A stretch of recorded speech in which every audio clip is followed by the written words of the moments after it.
bukan itu tidak cukup untuk membuat suaminya itu tetap setia sama dia. Lihat kayak beritanya Tasya Farahsya tuh, aku mikir kayak aduh, lelaki mana lagi sih yang harus dipercaya gitu ya. Nah ini bukan karena soal ada konflik atau enggak, karena soal mereka menghadapi konflik tersebut. Jadi mereka jadi kayak lebih takut nikah yang kelihatannya couple goals bahagia tapi kok bubar juga. Pasti rasa takut mereka tuh lebih gede lagi, kayak aduh nggak mau deh ngalamin yang kayak gitu. Lebih ke bentuk trauma sosial gitu lah guys. Jadi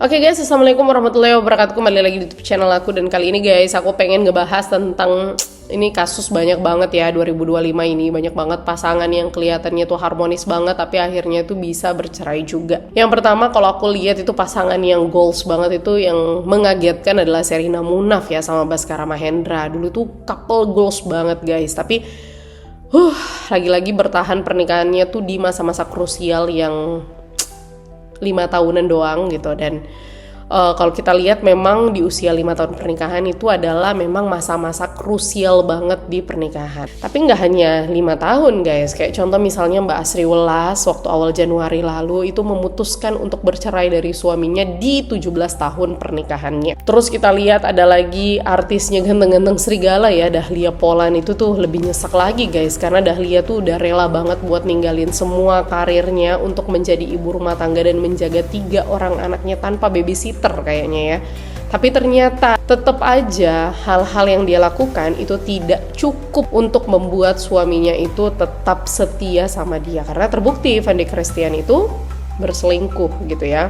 Dan akhirnya Dahlia ini memutuskan untuk berpisah dari Fendy Christian. Terus kabar yang paling terbaru itu dari ini yang paling bikin shock sih sebenarnya adalah Tasya Farahsya ya. Jadi dia cerai dari cinta pertamanya. Aku pas lihat kayak beritanya Tasya Farahsya tuh, aku mikir kayak aduh, lelaki mana lagi sih yang harus dipercaya gitu ya. Karena kan kayak Ahmad itu kelihatannya wooable gitu ya. Jadi dia kayak muka lelaki-lelaki soleh gitu dan kelihatannya memang sweet banget. Dan kadang aku juga mikir gitu ya, kalau hubungan yang kelihatannya sempurna banget dari luar itu ternyata nggak selalu seindah itu guys. Mungkin aja di dalamnya penuh luka atau penuh penderitaan dan lain-lain. Dan memang kalau dilihat-lihat pasangan public figure apalagi artis itu memang antara citra versus realitasnya itu pasti jelas berbeda gitu ya, karena kita sering banget ngelihat orang itu di covernya aja gitu guys, manis depan kamera. Tapi ini bukan berarti mereka selama ini berpura-pura ya, tapi kan ya bener juga gitu ya, nggak mungkin kita nunjukin ke publik yang sedih-sedihnya. Pasti ya ketika kita upload di sosial media pastilah yang happy-happy atau versi terbaik dari kita, sementara di balik layar banyak orang yang mengira bahwa oh ini rumah tangganya harmonis dan lain-lain. Ya masalah rumah tangga itu tetap pasti akan selalu ada guys, bahkan mungkin lebih berat kadang ya. Dan yang kayak mungkin kasusnya Sherina Munaf itu kan memang di masa 5 tahun krusial itu psikolog juga nyebutnya the 5 years itch gitu. Jadi kayak banyak pasangan memang yang mengalami gesekan besar setelah 5 tahun pertama di pernikahannya, karena ada beberapa faktor gitu ya. Yang pertama mungkin karena kayak rutinitas, tanggung jawab, dan ekspektasi yang lama-kelamaan itu makin menumpuk ke pasangan mereka.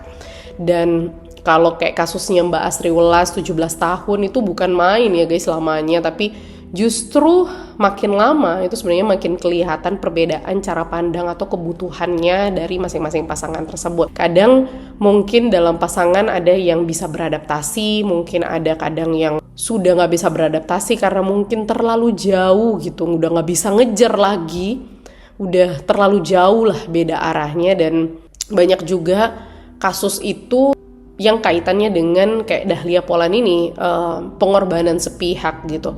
Itu Dahlia Polan sih nyesek banget juga ya, karena dia udah rela banget guys ninggalin karirnya, tapi ternyata ya dengan dia mengabdi sebagai seorang istri juga nggak membuat jaminan suaminya itu setia.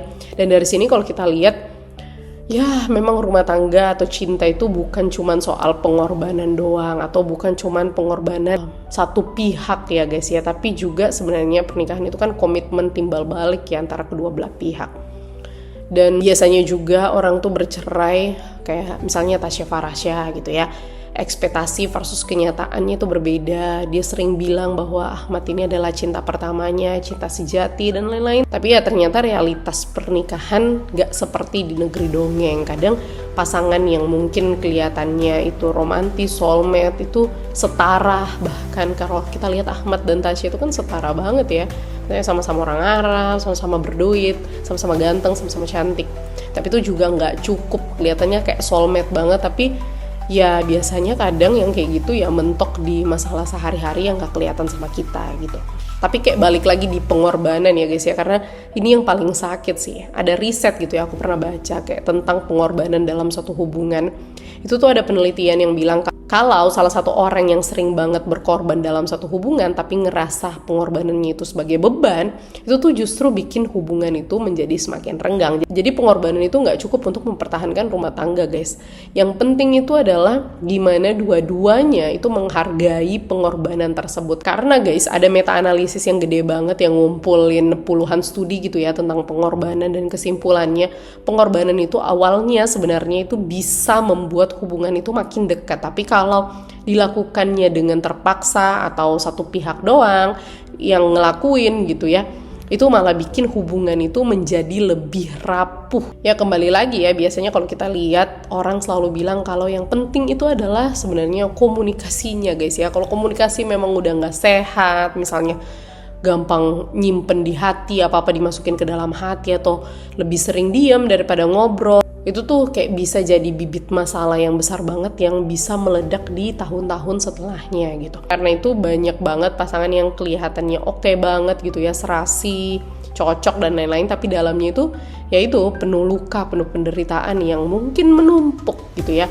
Karena guys, aku juga pernah ya, lagi-lagi aku baca satu studi di mana dia itu melakukan penelitian selama 16 tahun dan dia lihat hasilnya itu adalah sebenarnya orang bercerai ini bukan karena soal ada konflik atau enggak, karena kan kita semua pasangan, mau punya pasangan, mau nggak punya pasangan itu pasti ada konflik, pasti ada masalah. Tapi bagaimana soal mereka menghadapi konflik tersebut. Karena kalau cara mereka itu lebih sering saling tarik diri atau saling serang, maka peluang untuk cerainya itu jauh lebih tinggi. Makanya itu komunikasi itu adalah kunci dari semua transaksi yang ada di bumi ini gitu ya. Jadi semuanya itu yang penting komunikasinya baik. Jadi sebenarnya intinya guys, orang bubaran dalam sebuah hubungan itu bukan karena hubungannya nggak indah gitu ya, tapi karena indahnya sebuah hubungan itu sebenarnya harus kita jaga bareng-bareng suami dan istri. Karena kalau salah satu pihak gitu ya berhenti untuk berusaha atau komunikasinya mandek, lama-lama ya pasti akan bubar hubungan itu meskipun kelihatannya itu sebagai couple goals. Dan dengan semua kejadian ini guys, ini pasti membuat kayak Gen Z itu makin takut nikah ya. Kalau teman-teman baca komentar-komentar di video-video itu, kenapa? Karena ya mereka ngelihat contoh artis atau bahkan orang sekitarnya.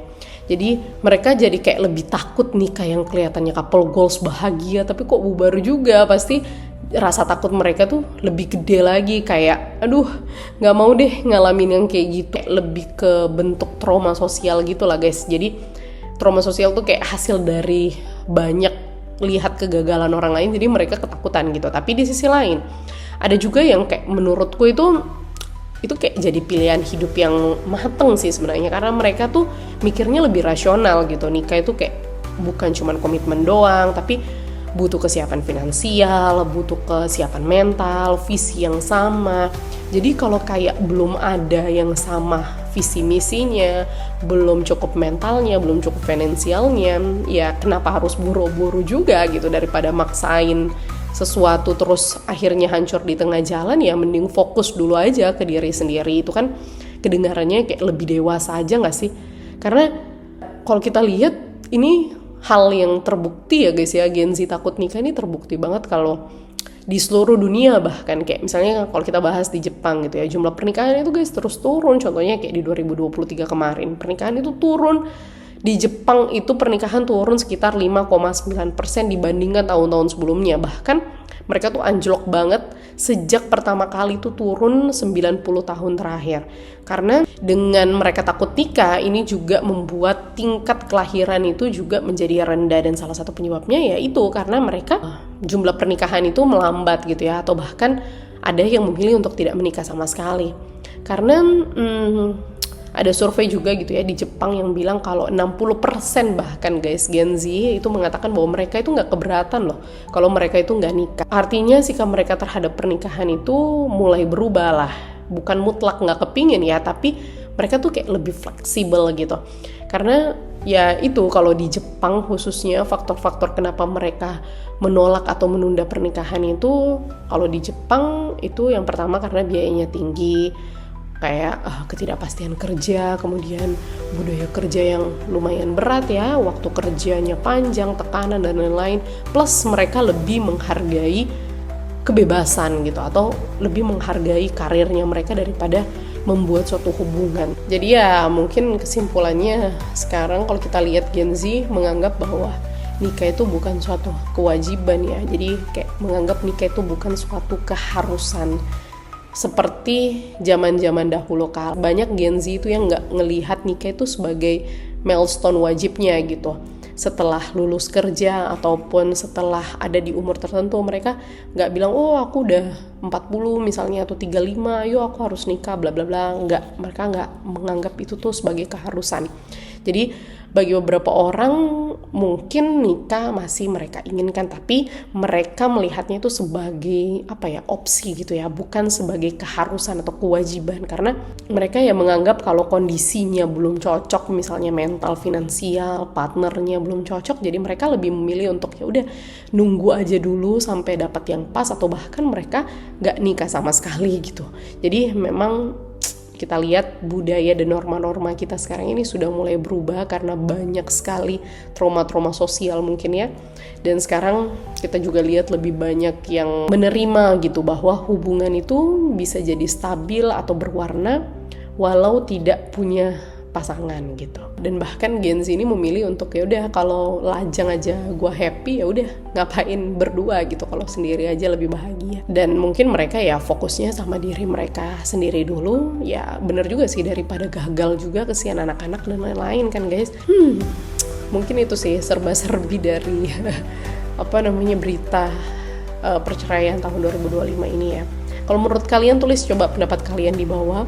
Kalian yang nonton ini, perempuan atau laki-laki, apakah udah mutusin menikah? Apakah kalian setelah menikah itu menyesal? Ataupun kalian belum menikah? Kenapa milih untuk belum menikah? Coba tulis pendapat kalian di kolom komentar di bawah. Mungkin itu aja guys video kali ini. Tulis pendapat kalian, jangan lupa di kolom komentar di bawah. Dan see you di next video guys. Bye-bye.